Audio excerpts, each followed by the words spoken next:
মূল আলোচনায় যাওয়ার আগে আরেকবার একটু আমার ভাইয়ের রক্তে রাঙানো গানটি দেখাতে চাই আপনাদেরকে। এই করোনার সময়ে অনেকেই অনেক কিছু করেছেন, সুদূর লন্ডনে বসে নিজের জায়গায় বসে।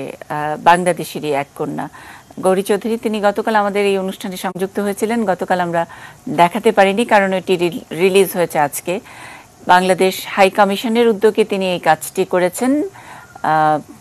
তার আসলে পরিচালনায় 100 শিশু, যারা কেউ বাংলা বলেন না, কেউ বাংলা ভাষাভাষী নন, তাদেরকে শিখিয়ে তিনি এই গানটি একটু তার মতো করে উপস্থাপন করেছেন এবং সেটি দিয়ে আজকে বাংলাদেশে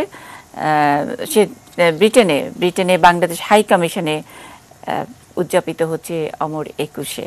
আমরা সেখানে ব্রিটেনে বাংলাদেশের যে হাই কমিশনার, তাকে আমরা সংযুক্ত করবার চেষ্টা করছি। তিনি অনুষ্ঠানে আছেন এখনো, হয়তো বা পেয়ে যাব। মুনা তাসনিম আমাদের সঙ্গে যুক্ত হবেন বলেছেন, কিন্তু আমরা একটু শুনিয়ে রাখতে চাই আপনাদেরকে কি করলেন গৌরী চৌধুরী এবং 100 বাচ্চা কেমন করে।